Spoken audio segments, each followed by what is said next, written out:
One sales manager, he sent his 2 salesmen to explore a territory in Africa for the potential for selling the shoes of their company. The particular area they went to, nobody was wearing any shoes. The first salesman came back and said, "There is no scope for sales. Nobody wears shoes out there." The second salesperson came and said, "It is an amazing market. Nobody has shoes. We have the option of selling so many of them." What distinguished these two? Those who are expert at marshalling their emotions and feelings. No matter what the situation, they are able to be positive, they are optimistic, they fill themselves with inspiration. And when difficulties arise, they see the silver lining. They look on them as challenges and keep rising further and further in their lives. On the other hand are those who get entangled in the cobwebs of their own emotions. Any negative thing that ever happened, they repeat it like a broken record in their mind. And consequently, they feel dejected and depressed and become ineffective in their works. When you travel by car to pass time, sometimes you listen to the radio station. You have options. You can listen to one that is transmitting Western music, or another that is transmitting Indian classical, or a station that is broadcasting a news, or another one that is talking about the weather.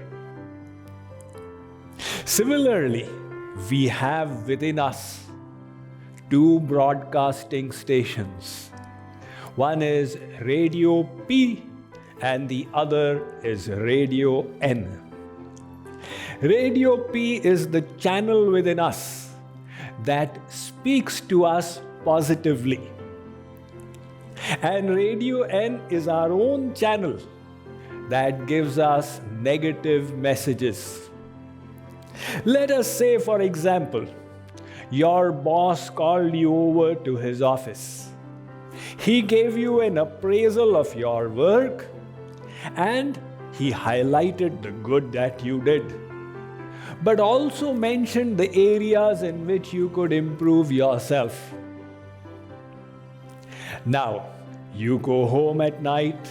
It is natural you will think about the meeting with your boss. If you listen to radio, the channel N, in your own mind, it will say, "What does he think of himself?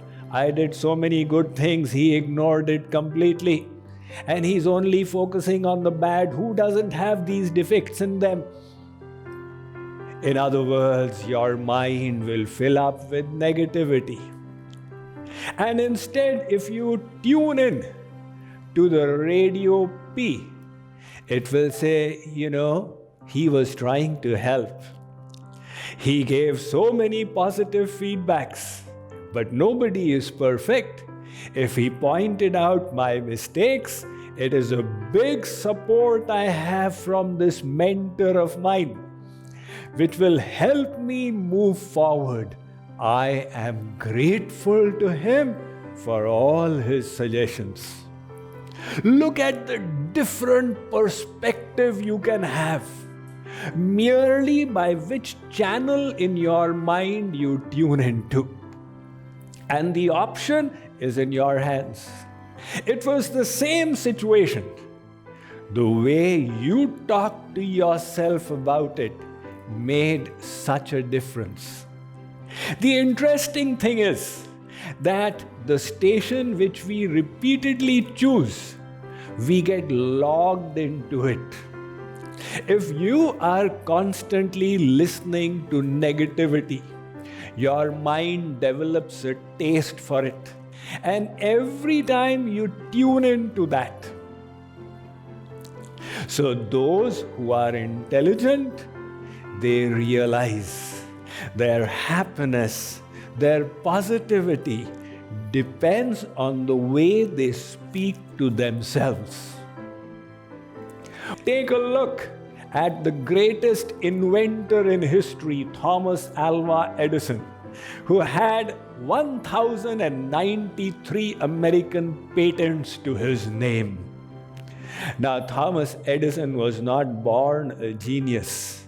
In fact, in primary school, he was such a poor performer that his teacher called his mother to school and said, "Your Tommy is too stupid. I cannot teach him, take him home." Thomas Edison's mother said, "My child is not stupid. I will teach him." He was homeschooled. And when he became a young man, he was selling items in a train. He almost went deaf.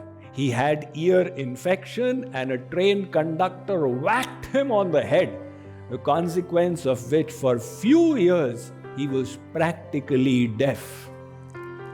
Later on, he began working in a telegraph office, and the manager of that office was pleased with him for helping his daughter, and he gave him a break, after which Thomas Edison never looked back. A reporter asked him, "Mr. Edison, were you unhappy when you were deaf and could not hear?" Look at his positive attitude. He said, "Not at all. My external ears were closed. I had opened my inner ears, and I was receiving so many wonderful ideas and inspirations that enriched me." The consequence, when he went about trying to invent the electric bulb, we have all heard this story, so inspiring. He failed 3,999 times. A reporter asked him at that time, "Mr. Edison, you have failed so many times. Are you not disappointed?" He said, "Look, young man, let me share with you a piece of advice that will help you all your life. I have not failed 3,999 times. I have discovered 3,999 ways how this bulb cannot be made. By eliminating them, I am coming closer to the goal." Look at the positivity in his mind. People fail a few times and say, "Now that is the end of the world. My life is in shambles and there's nothing I can do about it." And here was a person who went beyond every failure to ultimately succeed. If Thomas Edison did not manage his inner resources and he had not been a positive thinker, it's possible that we would have had today's program in candlelight. So, success requires, first of all, an understanding of the beneficial and the negative attitudes.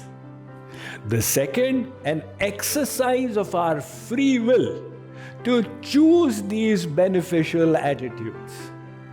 And the third, repetition of those until they become automatic to us, until they go down to our subconscious and become our second nature.